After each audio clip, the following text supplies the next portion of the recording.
on the head of water above the pit in a depression or sag pit, and for a non-grade pit it's the gutter flow versus the inflow. What's left over is considered to be bypass. If you end up with surcharge in your system, you really do have to look at the hydraulic grade line and the flows and work out what that surcharge is. We don't specifically report the surcharge and we don't specifically account for it further downstream in the network. What you do in the software is you lay out a network of pipes and pits. We do have our own tools for creating pipes and pits. AutoCAD is not your friend when it comes to edits. Anything you do in AutoCAD is kept in AutoCAD, and we don't reread pit locations and pipe locations. So we do have a whole raft of editing tools that will allow you to create and delete pits and pipes. You need to use those tools when you're laying out your network. It's pretty easy to add branches, pipes and pits, and I'll talk you through that. When it comes to a network, it has to be dendritic. What that means is think like a tree. You've got a main trunk leading out to branches, leading out to limbs, leading out to twigs, and never is there a loop in that system. So stormwater networks don't allow loops. You end up applying catchments to your pits and pipes, and the idea of the catchments is to allow you to assign flows or apply catchment conditions, areas and flow conditions, and they will get routed through the system. So we'll do the calculations for hydraulic grade line.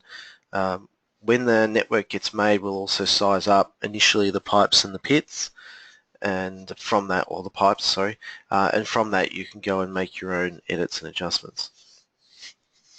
I'll also cover off on underground services or obstructions.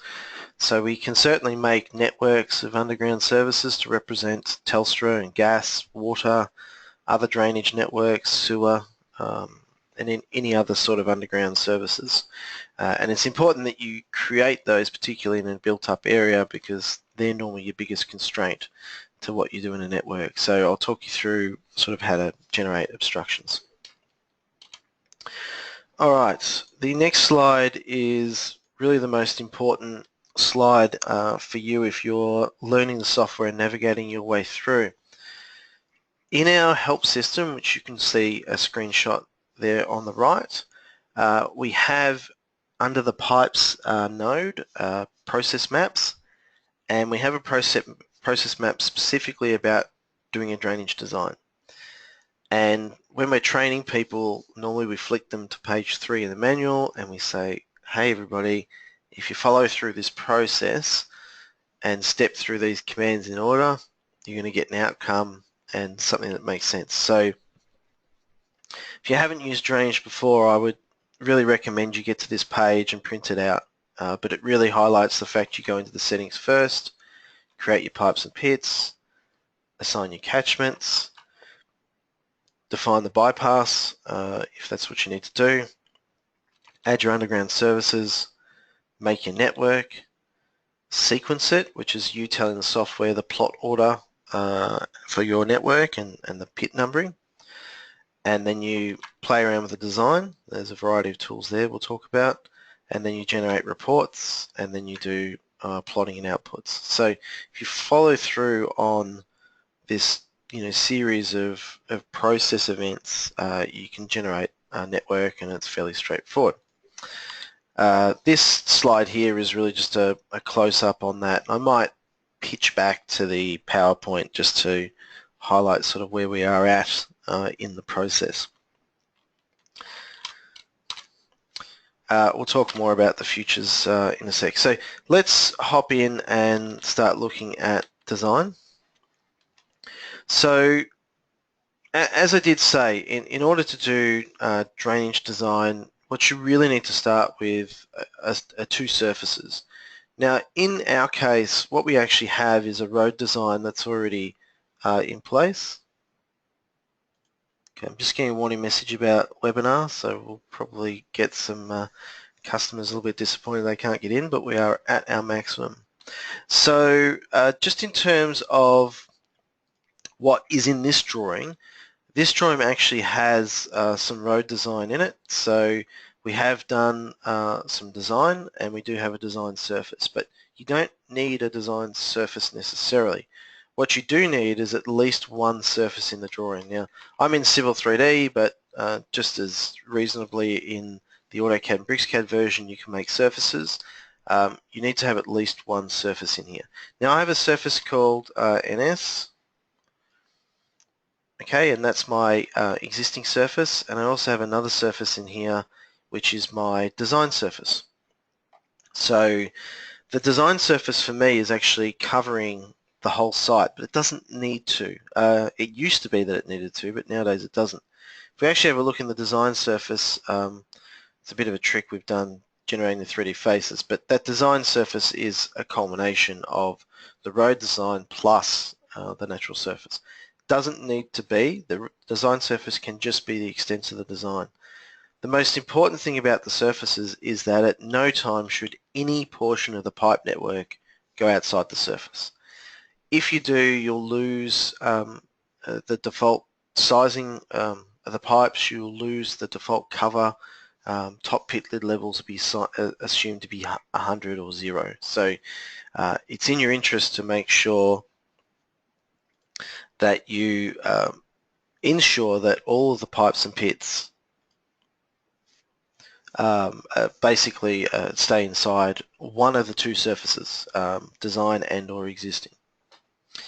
Okay, so having sorted that out, what we've got here is a job with some areas drawn for some catchments.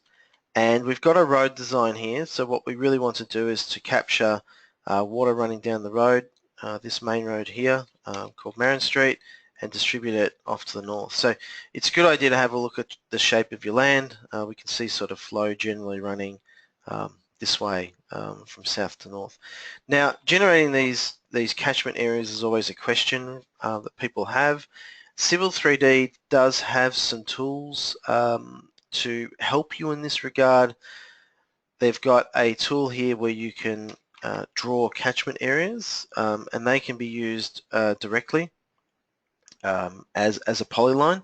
You can also use another tool to make catchments in the software, which is a little bit higher order, but this button here will allow you to click in a valley and basically get the contributing flows looking at the surface triangles. You can also show your surface using what's called a watershed effect, which will highlight all the different areas. The challenge you have with either of those techniques is that ultimately for a residential area, you're normally picking residential blocks and distributing those to a pit, a little bit irrespective of the shape of the land. So in our software, we're just taking areas from you. Whether you type them in, whether you get them off the terrain, is totally up to you.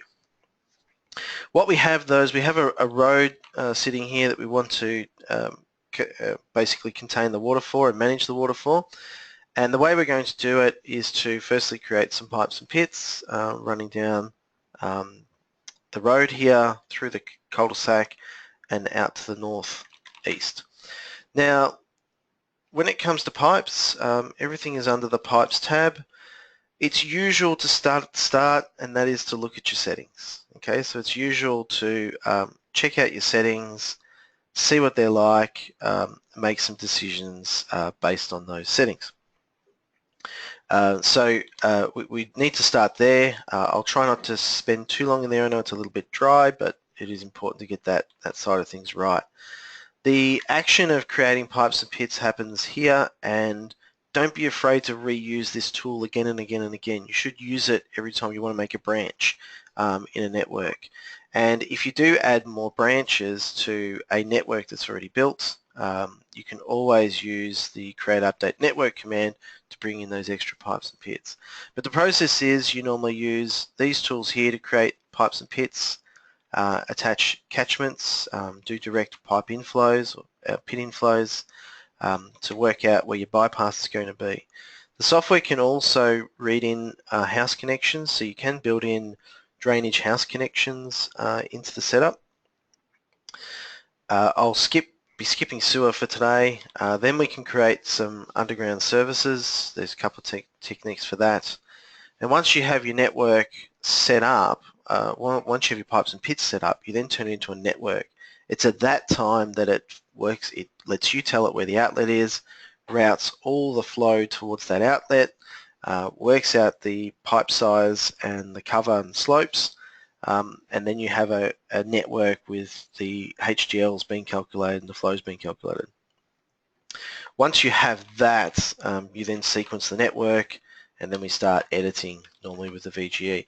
Any other edits about pit properties, pipe properties, moving pipes and pits, you should be using the edit tools. A lot of these edits can be done from the VGE. Some of them, though, you do want to use these tools, like the renumbering of pits if you want to manually rename a pit. You then go into the long section plotting and plan plotting, and then off into the reports. So that's sort of the journey we're going to be going on. Time permitting, I'll talk to you about moving data to watercom drains, so you can export to drains and import the results back from drains for changing pipe sizes in the drawing for plotting. And this button here, 3D and XML, will create 3D solids of pipes. We'll create 3D polylines of your pipe runs, which are quite useful to move on to others. But we'll also create a land XML file which can be used to make a civil 3D pipe network. So we'll be covering off on those aspects. Firstly, let's hop into the active network settings. So this form talks about the overall controls for the system, what pipes you can have, what pits you can have, what service obstructions you can have. So this one settings area sort of controls everything to do with the performance and behavior of your network.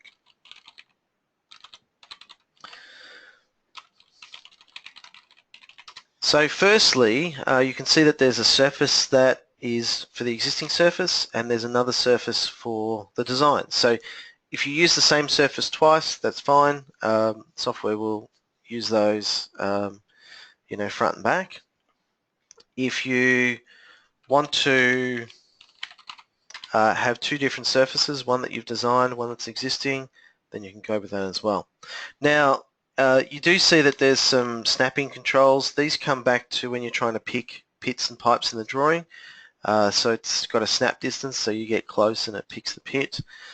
These ones here with the codes is your opportunity to link your pit to a road design. So you can actually link your pit to a road design. Once you do that, the pit position vertically and horizontally can be set by the road, and you can also get some calculations on the gutter flow widths. That control of how the gutter flow widths are calculated does come back in part to some of these settings here. This one in particular sets up the extents from which the gutter flow widths are calculated. You've got some general behaviours here on geometry and clearances, but if we look at the detail, so I'll skip display for the moment, other than to say you can set your layers here for the different things you're drawing, and there's some input controls on the vertical grading editor that you can set up. The one big ticket items I'll come back to is about your two options for plotting information on the plan. If we jump to pipe tables, what you're setting up in here is the class of pipe you want to work with, and then different pipe sizes. So you've got an ID, which you normally use for your documentation. You've got a nominal, internal, outer diameter. You've got a cover that you want to have around it, a clearance. So the cover is from ground to top of pipe. The clearance is clearance you'd like between this pipe and other pipes in other networks. So once we create a service obstruction network, we can then check the service obstruction against a drainage network, against a sewer network, and vice versa. And these clearances are the clearances you'd like to have between your pipe and another network of pipes. Roughness, mannings, they'll get used in the software. So it's mannings when the pipe is running partially full. When the pipe's full and under pressure, it's Colebrook white. That comes back to a pipe roughness. You've got a side clearance and a depth, which is the idea of having trench volumes. I'll talk about that later. So each pipe can have all of these things set. You'll see there's a capacity reduction, so you can put a blockage in your pipe performance. We recommend you do that at the end of your process as a sensitivity check. These come with the software. They do come from a Rockler catalog, so they are real. You can certainly make copies of them using this export and import. Now, I do want to make a quick distinction here. We're working in the local settings, the current drawing settings. If you want to create settings that get used in future projects, there is a button drop down over here to open up the global network settings. So those settings get saved in the CSD settings folder and get used for new jobs. So subtle thing, but if you go and create a rainfall condition in here that you've worked on really hard, you really want to export it out to file and import it back in, and there's export and import tools throughout this form. You can also show box sections. If I jump straight into the drainage tab, which is really the heartland of where we're playing today, the most important thing, or one of the most important things for the hydrology design and hydraulics comes back to definition of a rainfall table. Now, the rainfall table can come from IFD tables, so you can type in your own IFD chart. So you've got your storm ARI, the frequency of the storm, and then based on that you've got your storm duration and then the intensity. And these come from Bureau of Meteorology. They might come from your own charts that you've procured. They might come from the big AR&R maps that you've waded through.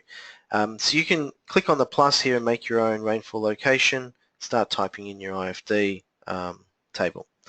You can also use the log coefficient tables. So you'll see there's a couple in here that we've inherited, but you can use those 7 parameters if you have those. Most people tend to end up with IFD charts. Either way, you assign that in here for the location, and then you specify your minor storm. This is the one that the pipes get designed for. This is the one where the software looks at the velocities, minor and major, and looks at the freeboard, which is the distance from the HGL to the natural surface or design surface. Okay, so that's like a level of safety before you get surcharging out of the pit. That storm is being used against these velocities and freeboards.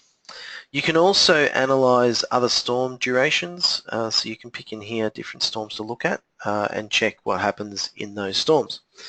When it comes to the bypass, every pit has a capacity to receive flow, and what you can do is then allocate what happens to the flow that doesn't make it into that pit, so it'll go down to another pit. This is a real lazy approach, assuming initially that you want to bypass from an upstream pit to the next downstream pit. You can change that once you've made your network. This option here about bypass is important to know.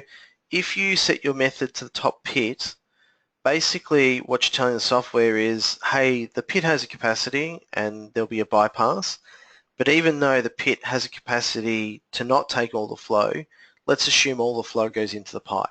Okay, so if you set it to top pit, it's sort of like having two systems. One where you've got partial flows going into the pit and being bypassed, but the actual pipe is being calculated as if all the flow is going in. The end result tends to be that you end up with bigger pipes upstream. By the time you get downstream, you know, the flows move down there, so it's the same sort of sizing. The other method is to go with linear or exact method.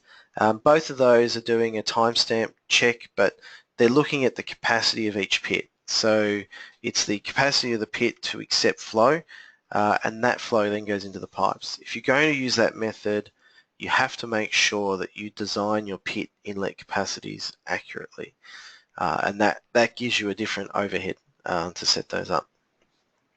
Okay, you do have some global reduction factors. We won't be covering those today, but you can basically shrink down the capacity of the pits, capacity of the pipes. If we have a look at pit tables, the idea of pits is that we have different pit families. Now, our thought bubble on pit families is that is the geometry of the pit. So side entry pit, 1.8 meter lintel.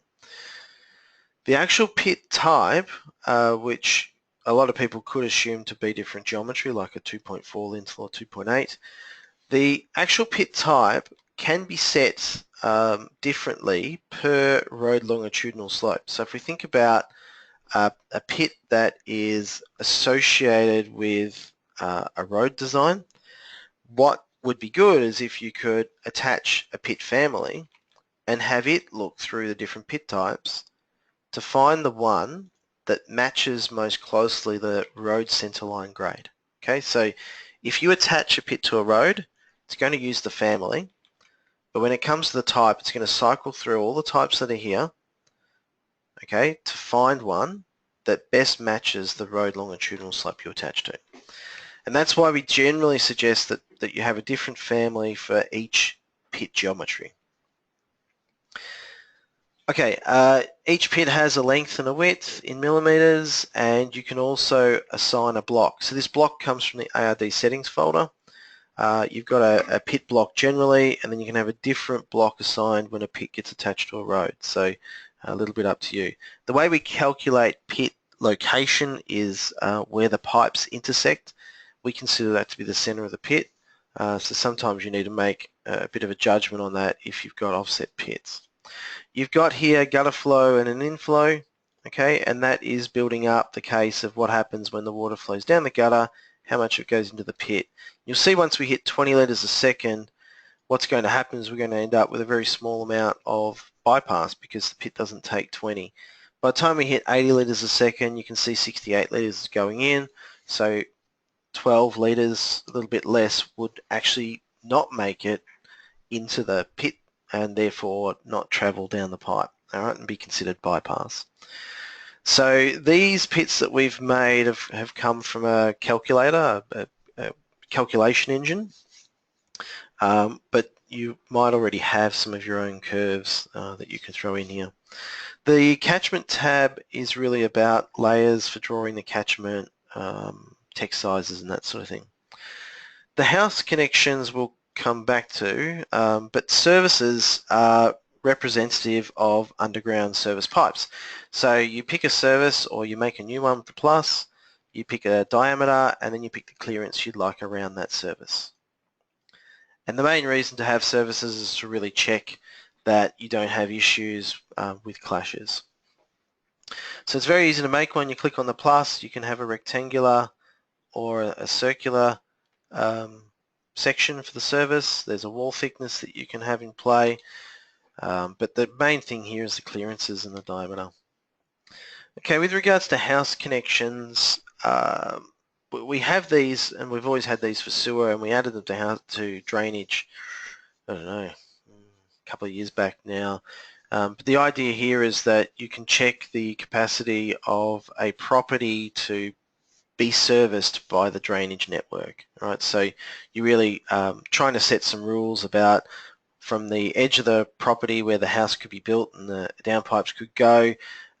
If we were flowing down to the outlet here with a certain cover and a certain slope and a certain drop at the end, would the trunk mains of the drains be low enough? Right, so the house connection is a network to do a check to make sure that the pipe trunk of the drainage is satisfactory to get drainage outflow to the network. All right, that's almost it for the settings. I do want to point out to anybody who's trying to make IFD charts that we do have a button there called BOM to paste in rainfall data from Bureau of Meteorology. It doesn't have to come from there, but it'll be pre-formatted to be right. So on that note, where do you go? If we open up the help system, so in here you've got the pipes, flyout and process maps. That's where the process map is for drainage that I highly recommend you print out and have handy. If we have a look under commands and settings, the command for paste IFD chart data is here, and this is the format of the file. Now if you scroll down the help link here, there is a link directly to the BOM website, and that will open up in the help system. You could copy this obviously to Explorer or Chrome. If we click on create an IFD, so in here what we're asked to do is to basically type in a latitude and longitude. So I actually typed in Chrome here latitude Oakley, and here's some coordinates for Oakley, which is close to our offices. So I'm going to type in that, put in that for latitude.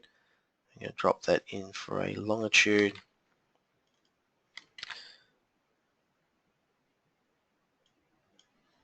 And if I go back to the help here, I'll type in here Oakley. If I click on submit, I now have an IFD chart built from that location. And if I go to the IFD table, I can copy that table. You see it's got all the different years and the intensities. I can copy that table, come back to this paste IFD command, and I can paste it in. And I can write in here Oakley. I can add it to the current project, and I can add it to future projects. Once I add that, if I hop back into the settings, I'll see in here under drainage, I now actually have Oakley in here as a location. Okay, so that's how one way that you can create IFD charts other than typing in. All right, let's have a look at the mechanics of creating pipes and pits. So the command to create drainage pipes and pits is here. You go and pick a pit family, you go and pick a pit type, you go and pick a pipe class and a pipe type, which is normally a size. I'm quite lazy. I normally do the same thing all the way along, and then I'll use edit pit properties to go and visit each pit and change it. But if you want to be asked every time for a pit size and a pipe size, you can be. I don't get fussed about the pipe size if I'm going to use the catchments to drive the pipe sizes. If I'm not going to use the catchment, then I'll normally let it be one size and edit it afterwards anyway. One thing to note is that if you've drawn polylines in the drawing and those polylines all connect at vertices, then you could certainly grab and use those polylines to create your network of pipes and pits. What I will say is if you want to use that approach, use it first and then add manually the other pipes and pits that you want to do by pointing and clicking.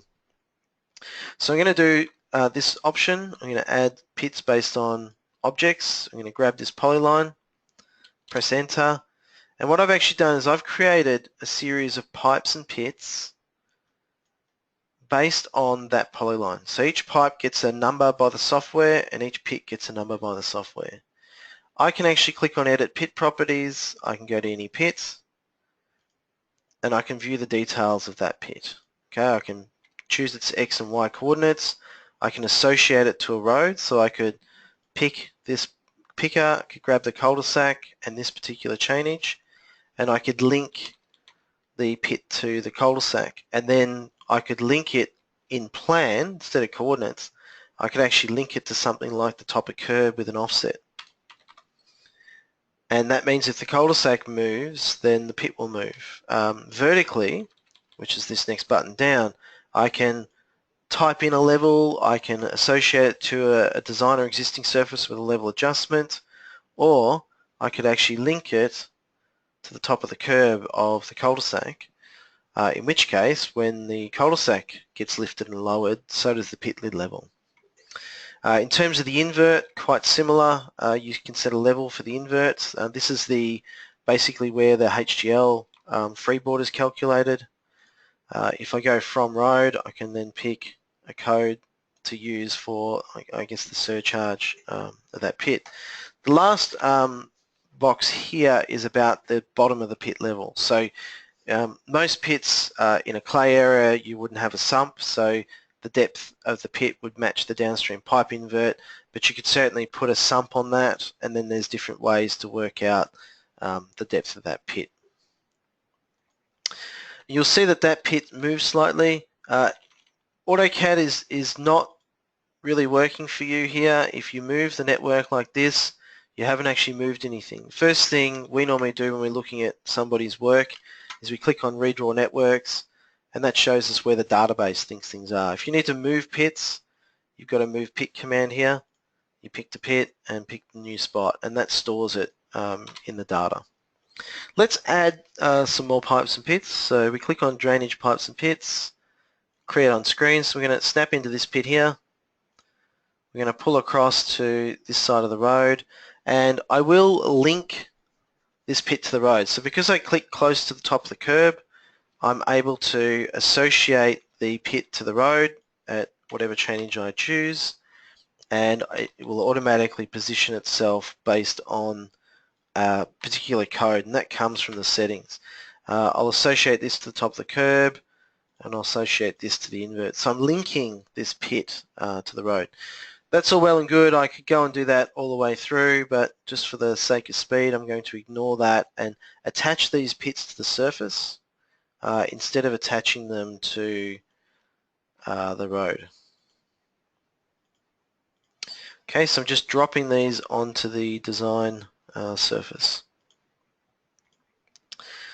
Okay, so I've created some pipes and pits. If you want to do branches, you rerun this command again, drainage pipes and pits, and then you'll branch across and snap into another pit. So you can see there I've selected a junction pit I want to snap into.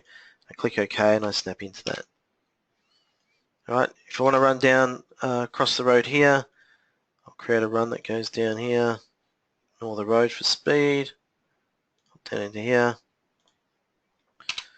Okay, let's go again. This time I might pick a different pit family because I'm doing junction pits, but I'll just use the same one for speed. I'm just going to run down here, as for inter-allotment pits.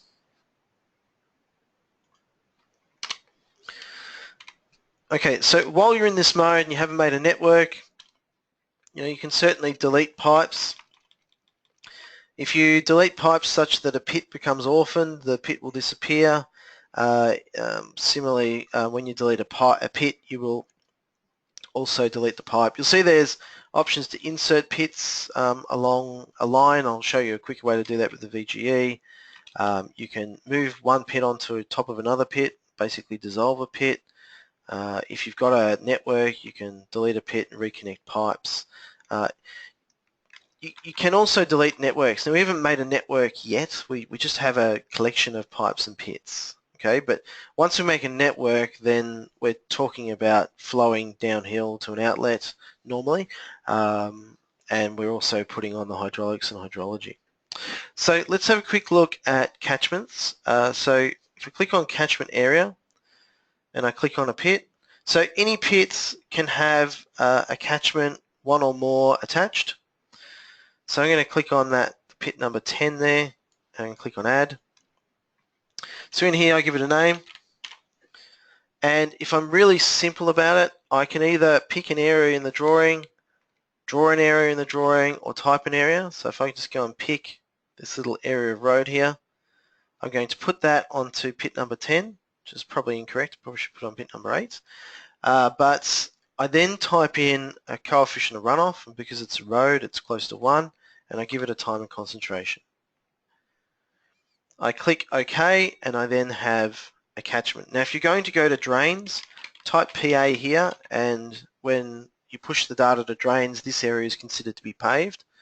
Drains will only take one catchment, but it will consist of grassed, supplementary and paved areas. So PA for paved, GR for grass, SUP for supplementary. Now if I really like this style and I want to reuse it, I could save it as a style, and I could load that up whenever I want. So I've created a catchment, I close that. You can see there's a little marker here to indicate I've got a catchment. Let's put a catchment on pit number 8. So we'll call this one cat 2. So in this case, let's step it up a little bit. We'll go with pervious and impervious areas. So I'm going to pick this outline here of catchment 2, and I could make a judgment here that 0.1 hectares of it is impervious. So based on that mix-up, I could do a C by formula, which comes back to Australian rainfall runoff, and then it will work out my C factor. Or I could go and type in a C factor. You'll see that when this option's open, you can specify the time of concentration or compute. Since these are houses, let's say 6 minutes.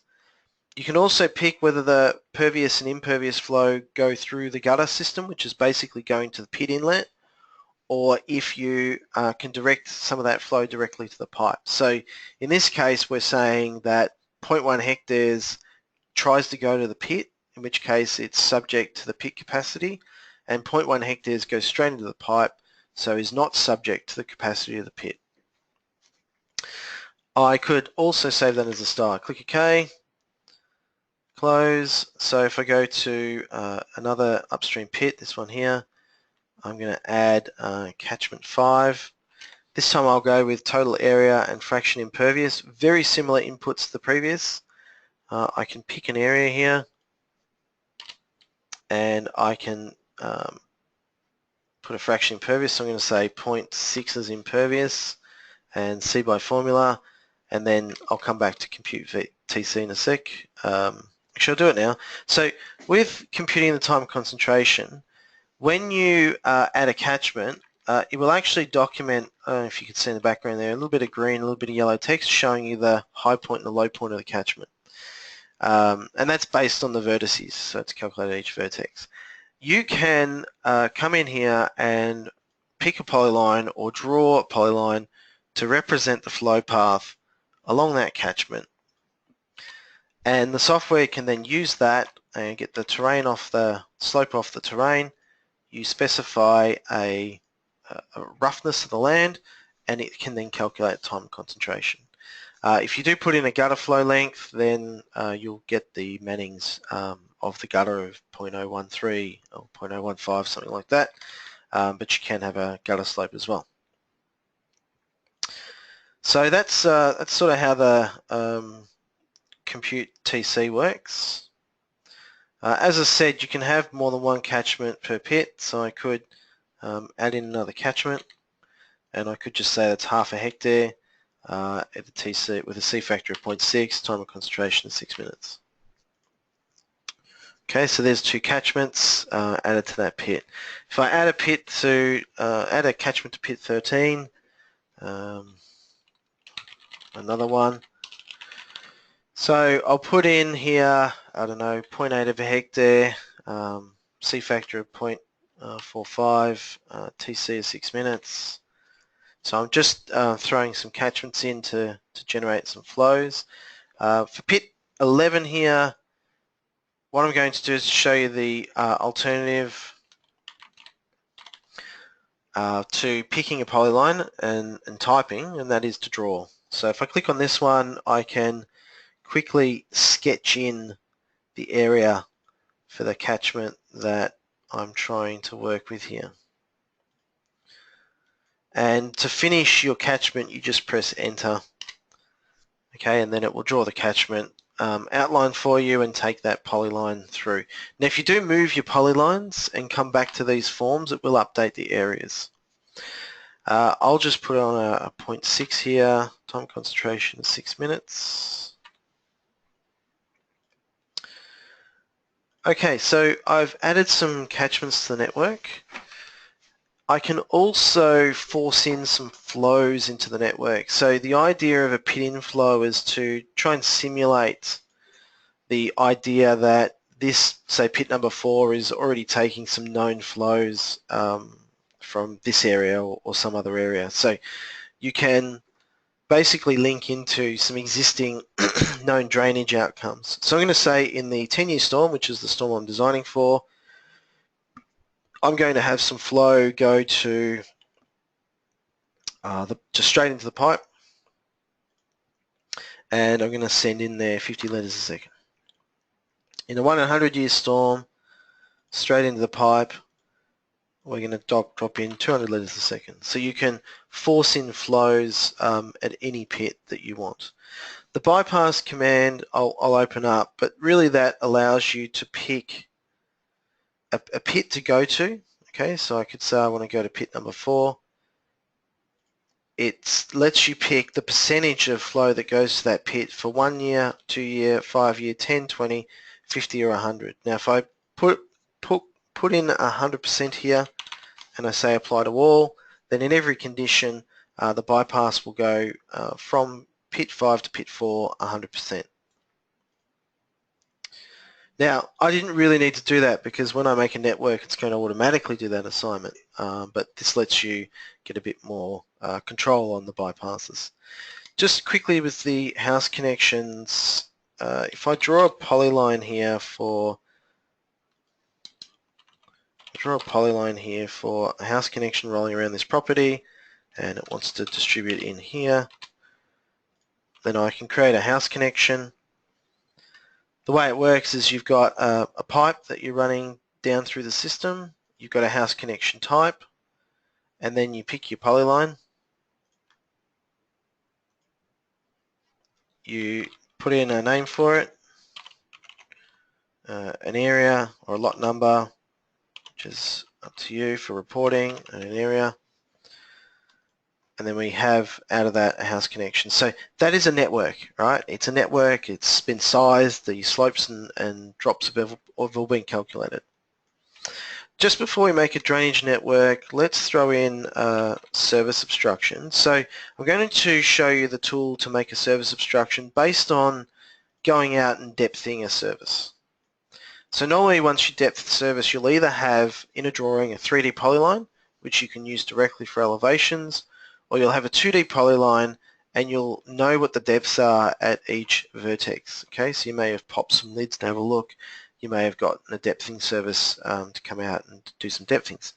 The other type of service is one that you haven't put in yet. So if you were to draw a polyline on a certain layer, you could use this command here, auto services from polylines, to drape a service obstruction that sits on the surface at the cover and depth, or the depth of cover as per the settings. Okay, so this one here is more about new services. This one traditionally will be used for existing services. So I'm going to go with service pipes pits with levels. I click on the service type that I want, so I'm going to say that's a 150 gas. I'm going to call this gassy 1 network. And you pick initially you pick a method of working out what the depths are. So it could be a depth from the existing surface to the obvert, to the invert, from design surface to invert or obvert. And if you've got a 3D polyline, you can use that to assign to the invert levels or obvert levels of the obstruction. So I'm going to go existing to obverts. I'm going to make this 1100 down. I click OK. I pick on my polyline. Now what the software is highlighting here is that there's one end of the pipe, hash 1 and hash 2, and that correlates with you being able to set a depth here. Okay, read the units there in millimeters, 900 mil down at that end, and at the other end it's 1000 mil down. So you can walk the pipes. If I click on this next button, I'm walking to the next section of pipe, starts at 1000 down, ends at 1100, and I can walk along the pipe and set levels all the way along. Once I click OK, I've then made a network, okay, of those pipes. Okay, and once you make a network, it's a connected system. You can look at it in the vertical grading editor. It'll show up as obstructions on our drainage network. So let's drop in our drainage network. Let's make it into a network. So we click on Create Update Network. The software asks for the end pit. Really what it's asking you to do is to pick the outlet, and then we give it a name. Now you can have as many networks as you like, but a network can only have one pipe leading to the outlet. You can only have one outlet per network. So this is the outlet's HDL level. Now once I've done that, the software then shows me extra information. There's some bypass, there's directional flow arrows. Well, they're not high to low, they're top pit to outlet direction. But I can now see that I've got a network by virtue of those arrows. Now the first thing you should do is branch sequence the network, and that is where you get to choose which branch is the primary branch. So if you were plotting this, would you plot from the downstream up the guts of the road, or would you plot from the downstream down into these intra-allotment pits first and then up the guts of the road? This is what branching is about. Okay, it's about the order of the pit numbers, the pit numbers for the reports, and also the sequence for plotting. The easiest way to handle this is to auto-sequence the branches, and then the software will actually highlight, by virtue of the upstream to the downstream pit, it will highlight each branch. So you've got, that's branch number 1 in blue, branch number 2 in yellow, branch number 3 in green, and branch number 4 in cyan. Now it's very easy for you to move them. Let's say this yellow branch should be the last branch. I click on the second branch, I move it down, and I move it down again, and it's now the last branch in the network. Okay. Now you can name your pits based on the branching. Okay, so you can give it a name here. So your pit could be A1, A2, A3, B1, B2, B3. You can also use this button here to pick an upstream and a downstream pit for your own sequencing if you want to change the plot order. Let's click OK to that. So having done that, if we then go to this button here, we can actually number and name the pits based on that branch sequencing. So as far as the software is concerned, this is pit 8 and pit 12 sitting here, but you rename these based on pit number, MH with a pit number. You might do it based on line number / pit number, line number / pit alpha, and you can actually make your own naming conventions for your pits. I'm just going to go with pit number / line number, and I'm going to put a dash here. I'm going to say change the naming to be using this label technique. I click on OK, and you'll see here I've got pit number 8 branch 1, pit number 9 branch 1, pit number 1 on branch 2, pit number 1 on branch 3. Okay, so that is how you would renumber your network. If you're going with straight numbers, you can actually set your start number for your first pit. Okay, so having done all those things, we actually have a network now, and the software has sized the pipes. If we click on this button VGE, then we can visit each branch of the design. So this is the first main branch. So I click on the upstream pit, and I get to see the network from that upstream pit to the downstream outlet. Okay, now there is a tracker that happens in the plan. You see that green line, so it tracks along where you are.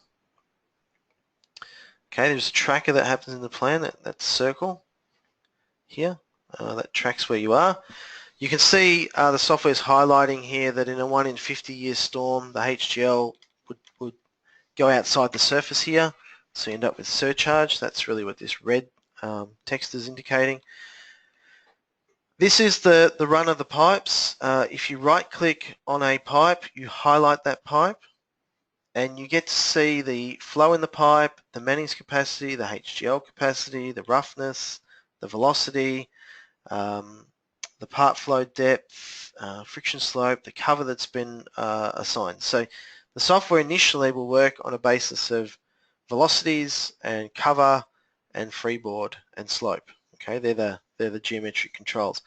Once that's done though, you can go and set up whatever elevations you want for your pits and for your pipes. Now when it comes to the vertical grading window, this can be resized so you can see more. Down the bottom is the rolling distance from the outlet. It's the surface level, and then it's the invert levels. Okay, so these are the invert levels either side of the pit. You can see here that there's a pit loss coefficient assigned, so that's using a particular formula. If you don't like that, you can override the pit loss coefficient, and that will change the hydraulic grade line. When you highlight a pipe, you've got information about the pit at the downstream end, information about the pit at the upstream end, and then in the middle here, information about the pipe. And everything you need should be here. You've got the depth of the downstream invert and the depth of the upstream invert. You've got the RL of the downstream and upstream inverts of the pipe. You can use these up and down arrows to move up and down by this increment here. So we can start pushing that up and down. however we see fit. In the pipe zone, so also if we want to change the downstream pit, you click on this edit button and we can actually edit the downstream pit. Okay, if we want to edit the pipe, then we want to play in this pipe zone here. So in here, you might want to edit the pipe, so you can actually set the level of the pipe at either end.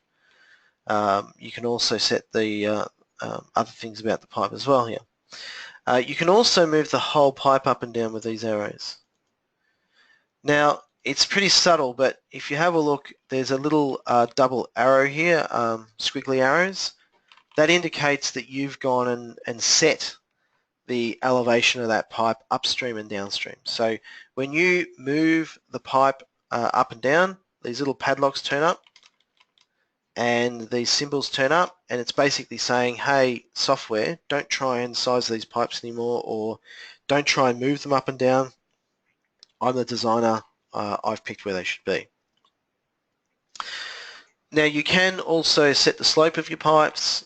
So if I click on this one, I might want to, from the upstream end, I might want to come down at 2%.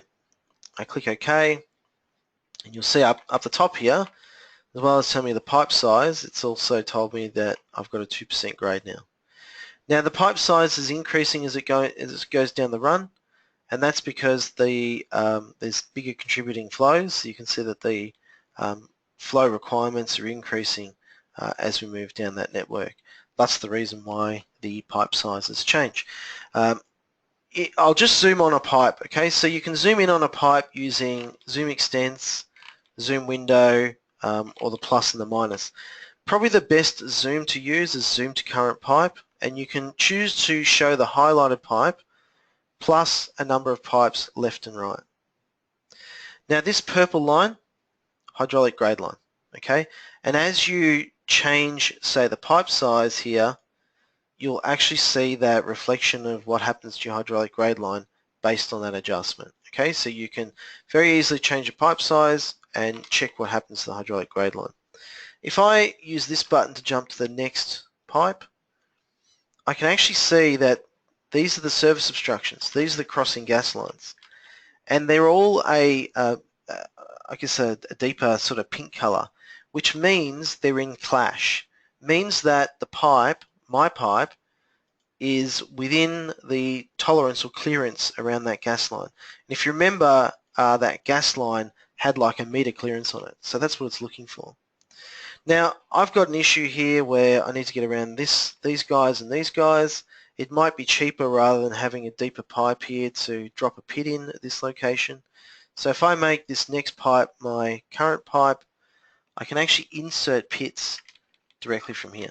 So I go insert pit, I pick, I click OK, and I've now got a new section of pipe in the system, right? Which gives me the opportunity to move that pipe up and down to get around and clear around that obstruction. Okay, you'll notice that they change color when you're outside of the obstructed area. They're also interactive with each other, right? So if you did go and edit the service, then you would edit the this pipe, this view, and change the clash clearance. So that has actually moved the next pipe network down. If you wanted to go with dual pipes, let's say here, if we wanted to go with double barrel, you can dupe up your pipes. Okay, it's not having a big impact on the hydraulic grade line, but if you look at the Manning's capacity here, that's definitely changing, right? So I could upsize this to a 450, which then upsizes the downstream pipes. So you can use this to go ahead and check out your network. There is the drainage house connection, and what you want to do is make sure that that house connection is being serviced by that pipe. And you see it highlights a different color when you're outside of the obvert of that house connection. Okay, so you can go to the vertical grading of any particular branch and look up that branch and see the pipe run, okay, and make some decisions on how you want that pipe run to go. Okay, so I'm just going to move that up and have a bit more of a pit drop going on. Okay, so reduce the depth. But you'll see that has an impact on the hydraulic grade line further downstream. You're not limited to just having one of these open. You can have as many vertical grading editor windows open as you like at once. At any particular time, you can open up the display settings and you can show other storms. So you can show the 100-year storm. And you might also find benefit of showing a 600mm line and say a 4-meter line below the design surface. Okay, and when you do that, it'll then draw two lines so you can graphically see the 600mm line and make sure you've got not too little cover and not too much. You can see this light pink line here. You see it surcharges at this pit. You see it surcharges here. So these are the points where in a 100-year storm water's going to escape out of those pit lids. Okay, moving on from here, if you do need to delete your network, you can do that with the delete network command here. You should do that if you need to change your outlet pits because you can reform the network and those pipes and pits don't get deleted unless you say you want to delete them, and you can reform the network whenever you want. Okay, once you've sort of done a drainage run, you probably then move into a production environment. Okay, so you probably want to then look at producing some outputs. In terms of getting a summary report, there is the button here to create a trench volume report. Now you can set up what happens with the backfill. So this button here lets you create different backfill conditions. The software assumes that every pipe is running under the road, so it's got a gravel backfill, and this will allow you to select a section of pipe and have a dirt backfill. If I just click on this button here and quickly compute the volumes of my network, okay, so it just wants me to redo the branch sequencing, so that's all cool. So I'll put in 0 here. What it's actually showing me in all these numbers is how much material you would remove and put back in order to lay the pipe. Okay, so it's done a very simple trench across the pipe length for that nominal width, and it's given us a volume. Now, most of us don't use this information. We normally do our scheduling based on length. So right down the bottom are the pipe lengths. Now these pipe lengths are pit to pit, so you might want to take out the pit widths, but you've now got a summary here of total pipe lengths across that network, which you can put straight into your schedule of quantities. Okay, next, long section plotting. So with the long section plotting, you pick your network and it will then present to you the branches of that network. Okay, so this is the default view from the software. So you've got a horizontal and a vertical scale. You've got a title block, which you can pick yourself from your own title blocks. It's very easy for you to change the scale. Okay, so you can flick around the horizontal and vertical scales. The actual height of this, you can change it yourself as well. And so some of these numbers here are generally about the layout. Okay, so you can go and push this around on the sheet. In terms of what you see in the bands, it's very configurable. I'm not going to go into the details of it, but you can set up to have, I don't know, the road levels. You could set up to show, I don't know, the pit name, the pipe name could be shown. Here you can see some fairly typical things: the chainage from downstream to upstream, the existing design surface level, the invert level to the pit to the pipe, top of pit to pipe, the depth to invert, depth to invert, the invert level of the pipes, the hydraulic grade line, pipe slope, pipe capacity, pipe velocity.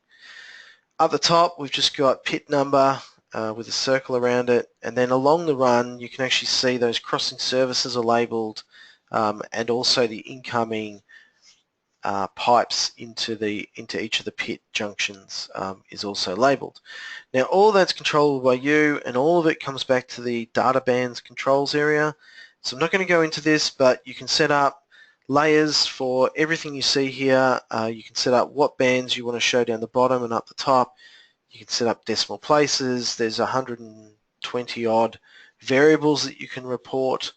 The one aspect that you might want to pick on would be this one, which is the general settings. Some people like to start their line changes from 0 at each branch and some don't, so you might want to change that.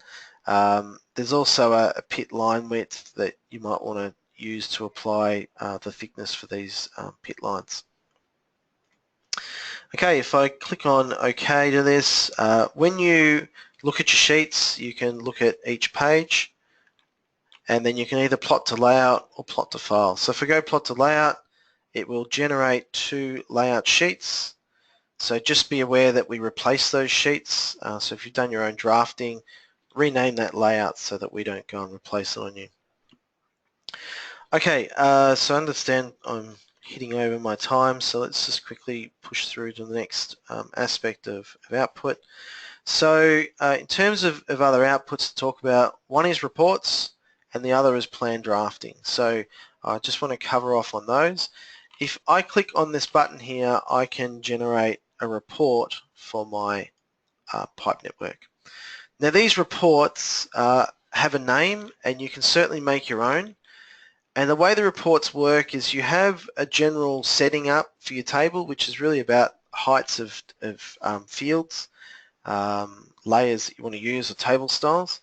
But beyond that, every line in here represents a column of data in your table, and it's either a text, it's always a text item, and each text item, you're grabbing an item of information about your network, you're giving it a heading, you're giving it units if you want on line 2, and then you're giving it information about the size of the text and the number of decimal places. Okay, but all of that drives a table. If I click on AutoCAD table and I pick, I'm dropping in a table straight into the drawing using those parameters. These are the ones that the software comes with. There's a pit report, which needs a storm duration for you to make a table.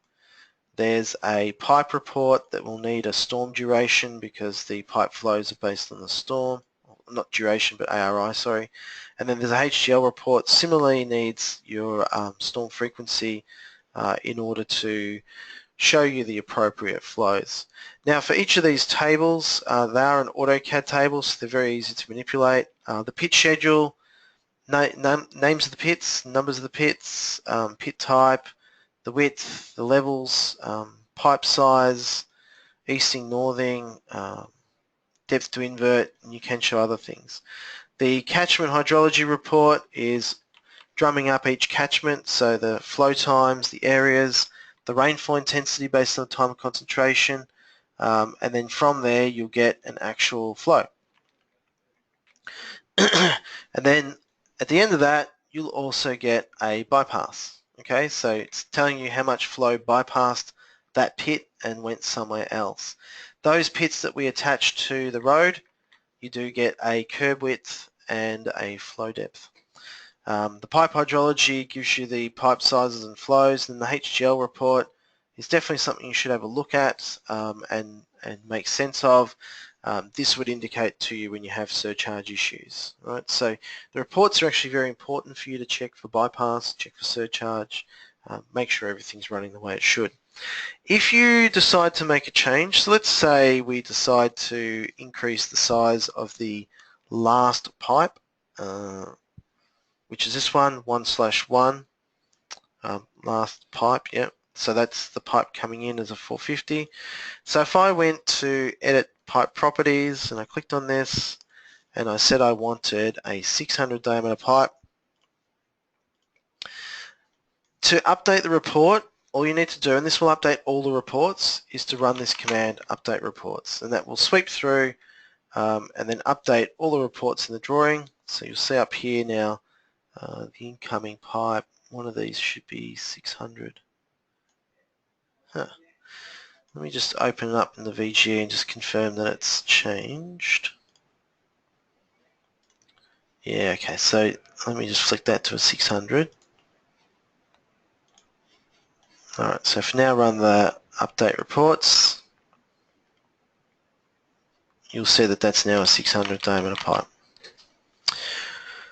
Okay, moving on from there, let's have a look at some labeling. So I want to talk to you about old school and new school labeling. The old school labeling looks like this, with a circle with text, and then you would add to that some labeling on the network, which would be length of pipe, slope of pipe, that sort of thing. The modern labeling, if I call it modern labeling, is sitting up here, and that's based on label styles. Now, if you want to use the modern labeling, what you want to do is come into the active network settings, and you want to turn off the legacy label plotting. Then what that will do is get rid of some of the text, and you just get rid of these. So it's now unlabeled, right? If I run this newer tool of network labels, what I can do is I can give this a name, and I can choose to label the drainage network. Now, I then pick a style of presentation for the pipes, and it's a lot more flexible than the other labeling in that I can pick my own offsets, my pipe sizes, orientation of the text, and position. I'm going to add everything, so I'm going to add invert levels downstream and upstream, but if you leave those blank, you won't get those bits of text. And I'm also going to pick a pit label style. So I'm going to go with a pit label and a hexagon, just so you can see something a bit different. Now, label styles we've talked about in other sessions, but a label style is made up of a series of symbols and a series of bits of text and lines. And they have some salient benefits in terms of scaling and movability. So if I click on Add Update Labels, what's happened is the software has now created a bunch of labels in the plan. Now, if I have to think about this pit label, I'm not real happy with that location. So when I grab my block and I move it, the label goes with it. Okay, so when you click on your symbol and you move it, you can actually track the label to go with the symbol, right? And this one I'm going to rotate. Okay, and you can move the position wherever you want to move it. Now the cool thing is that, excuse me, that will update whenever you update your label. So if I went to the pit ID here, and I said I wanted to call this 10-1A, and I wanted to put a comment on it, we'll see this later, graded pit lid. If I then click OK, so this now has a different name, right? If I run this synchronize button, which you should do whenever you change your pipe sizes or move things around, that label will update. Okay, so if you add labels using this technique, every time you change your pipe sizes, your grades, move your pipes and pits, change the names, you do need to run synchronize. Just in terms of that comment I put on the pit, that comment can be reported. Okay, so if I update my reports, what you'll see is that a comment field will turn up, okay, in this location. So if you work with the pit descriptions, then you can go ahead and use those to generate into your reports and on your long section as well. Look, I'm a bit over time here, so I'm going to pretty much cap it there with just showing you a couple of other items. So in terms of this watercom drains movement, if you're interested in it, you could do worse than looking at the help in this case. So if you have a look at data exchange and watercom drains, it talks about what you need in order to go to watercom drains. You need to set up a conversion table, and then it talks about getting data from watercom drains. Okay, so it's not bad to look at that, get an idea of the process. We also have a YouTube video specifically on moving data to watercom drains. So if you are interested in that, I encourage you to look at the video. This button here will shoot out information in a 3D format. So if I tick on my pipe network here of my drainage network, I can shoot out 3D polylines, I can shoot out solids, or I can push it out to XML. Okay, so I'll just push these out to XML. Now, before you do that, if you're going to use Civil 3D, then really what you should do is edit the XML conversion file. And what that actually lets you do is it lets you, if I look in Notepad here, okay, let's cancel that for a sec. Let's go in and create a file, and then let's look at it. Okay, so, oops, I've done something wrong here in creating the file. Okay, I have to round trip back with you on that, but basically you make an XML file that maps the Civil 3D pipes back to, the Civil Site Design pipes back to Civil 3D. When you do that, if you land XML in, and you go to the location of the job that you're working on, so in here in Drainage Design, ADV Roads 10, I'll see there's an ARD pipes to C3D. So if I import that, now it will do something a little bit wild because it doesn't know about the pipe and pit types, but what I've actually done is transferred that geometry straight across to create Civil 3D pipes and pits. Okay, and the reason to do that would be if you needed to use, I don't know, if you want to use storm and sanitary analysis as a downstream analysis tool, you might be using this 3D checking to do 3D interference checking in Civil 3D.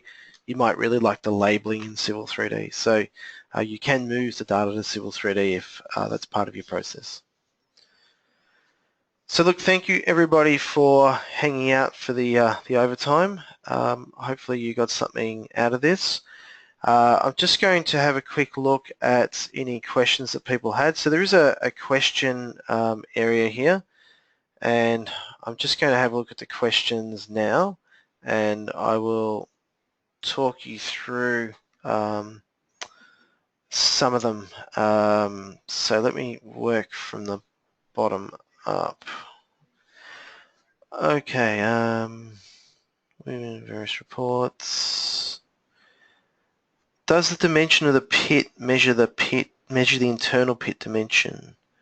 Okay, so the pit dimension is shown on the plans and in the reports. Oh, sorry, it's shown in the reports, but it's not really used for clearance checking specifically. Okay, there's a few people who have left, so I'll skip those. Can you hear me? Yes, hello.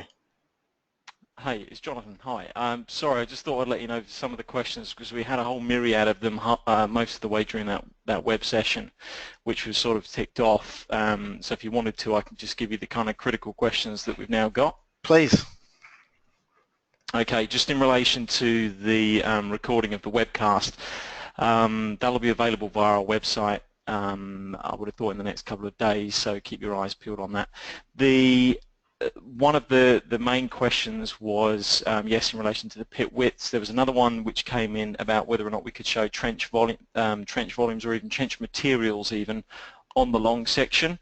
I don't know if that's an item we can add in on the long sections, or if you know if we can, Shane.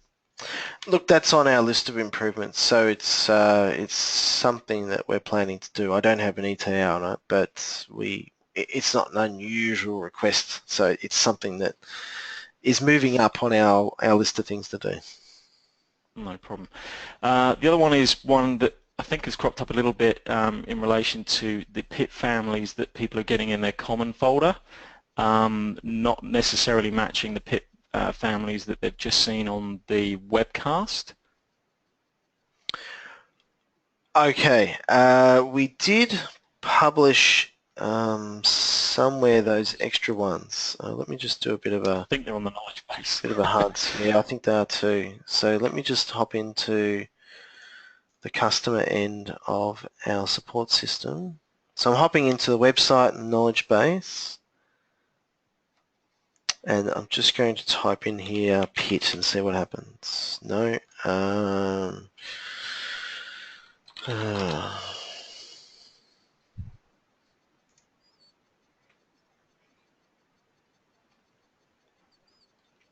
Yeah, I might have to do a bit of a search here on the knowledge base to find. Actually, maybe if I have a look in here directly. We do actually have a link somewhere where people can download those and import them. So we did. Yeah, if we find it, maybe we'll pop on the welcome screen in civil site design on the home page of the welcome screen as a possible option to get that through. Yeah, that's a good idea. So check out on the welcome screen, guys. It'll turn up there. Actually, I can offer one other thing here. If I open up I believe that we did this. If I open up the settings folder, and this is a clean settings folder from the install. If we have a look in drains, no, not in there. I thought we had a file for it.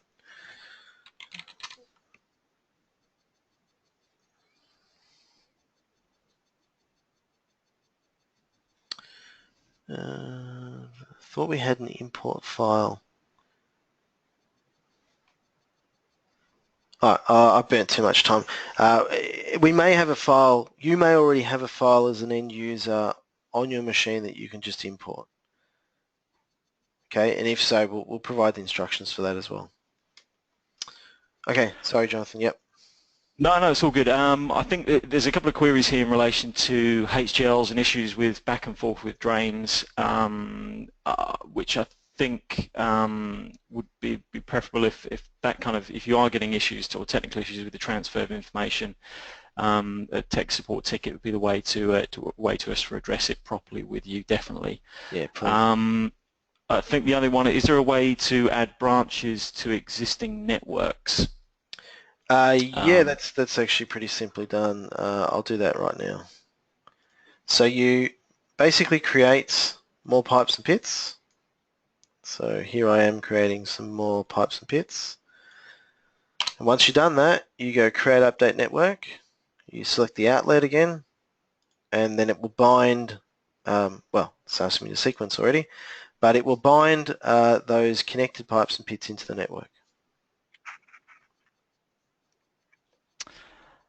I think with regards to any other questions, I think, as I said, most of them, if it seems a little bit more technical, please by all means submit, here we go, can you add a pit to the end of the network? So I presume when they say end, they mean the downstream end of the network if you've already created one.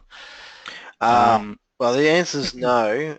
What you do need to do is be a little bit creative. What I mean by that is you would insert a pit nearby where the current outlet is, and you would accept that, that's fine, and a pit family and a pit type.